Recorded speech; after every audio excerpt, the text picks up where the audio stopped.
Greetings everyone, welcome to Chess Advanced, and this game was played in Chennai Chess Masters that is being played right now. And with this game here, spoiler alert, with the white pieces here we have Arjun Erigaisi, with the black pieces we have Awonder Liang.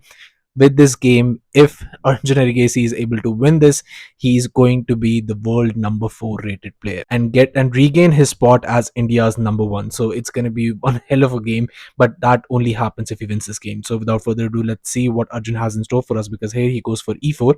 We have e5, knight to f3, knight to c6, and bishop to c4. We go into the Italian game, bishop to c5, and here in this position definitely he missed the chance to play Evans Gambit, but here just c3. This is going for the main line, and we have knight to f6, d3, and here we have d6 castles, bishop to d6, but just rook to e1.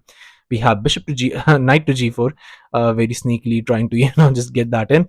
So here just we have rook to e2, just defending against that. We have castles, h3, a knight moves back, and here just rook to e1. And here we have just h6, not allowing any bishop jumps. We have knight bd2 and just bishop to knight to e7.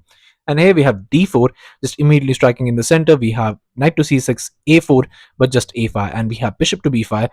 Maybe in some lines of you don't want to trade that and just play in the center, but here just we have e captures and knight capture. Just first a very nice position. So we have this knight to c4, just trying to mess up black pawn structure. So here we have d captures, allowing all of that to be captured, but just knight caps on b6. And here we have c captures, but just b caps on c3.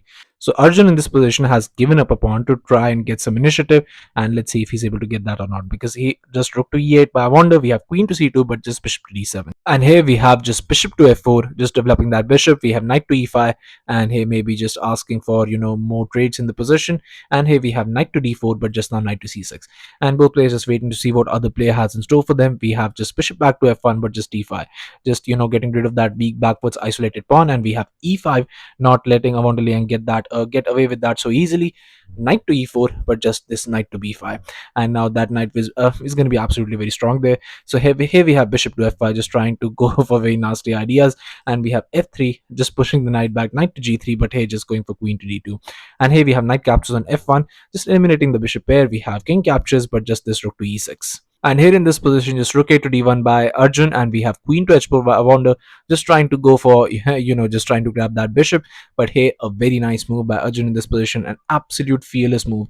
And these are the kind of position Arjun actually plays absolutely fantastically, because when he plays these positions, he's not worried about maybe trying to get mated, because he's the one normally attacking.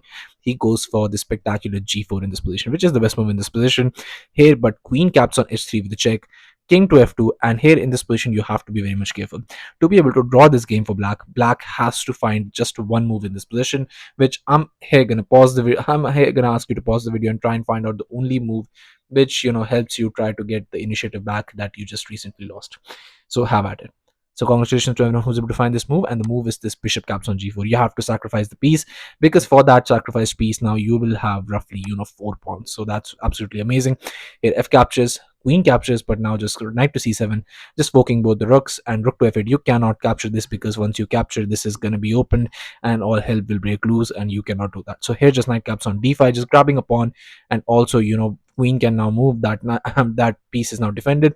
But here queen to h4 check, king moves, queen to h1 check, king to f2, queen to h4 check, bishop to g3, and queen caps on a4, queen to d3. But here after knight to e7, you're most likely going to play c4, rook a to c8, just trying to just capture that pawn.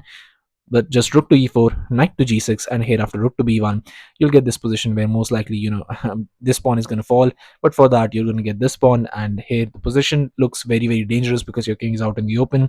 But with perfect play it should be a draw, but when your king is out in the open like this, it's absolutely insane. So I think most likely Awonder Liang would be able to actually beat Arjun Erigaisi, but he instead goes for a different kind of sacrifice in this position, and he thought both were absolutely same, but they were not. He goes for bishop to e4. But this bishop to e4 move actually is an insane blunder, because now comes f captures on e4, d captures, and now comes this rook captures on e4. So here that pawn can be grabbed. Here rook a to e8 was played. That pawn can be grabbed, but you have to understand that you don't want to take a bit too much. You had your opportunity with that bishop captures, you missed it, and now once you've tried to sacrifice this, you have 3 pawns for the piece. But it's not enough. You want to grab more, it could lead to very bad things. Here bishop to g3, but here just goes for f5. But now just comes this g captures, and after queen caps on f5 with the check, queen to f4 blocking, queen to g6, queen to g4, and here we have queen to f7 check, just queen to f3 blocking, queen to e7, and both players just waiting and gaining some time on their clock. And here Arjun just needs to hold his position, because if he's able to get get out with his king being completely wide in the open, he will be a piece up and in a completely winning position. So all he has to do is play a few more moves and maybe just hold his position.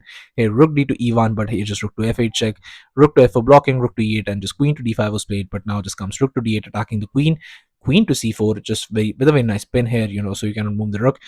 King to h7, but now just queen to e4 check, king to g8, rook to f3, but just queen to c5 check, and here just king moves, rook d to e8, but now just comes knight to d4, and now either you trade or you can do something else, but it won't work.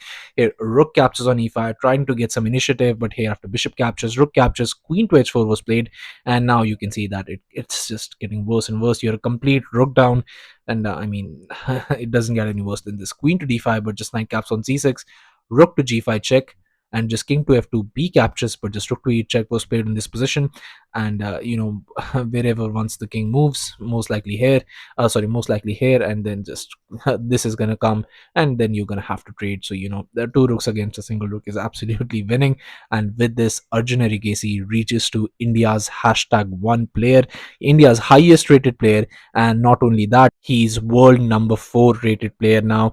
And on top of that, if he wins this tournament, or if he wins a few more games, he's actually coming very very close to Fabiano Caruana and Hikaru Nakamura. So it doesn't get any better than that for Indian chess. So yeah, thank you all for watching. I'll be coming back with such amazing games, so stay tuned to the channel, and also do subscribe if you like the content, and I'll see you guys very very soon. Thank you.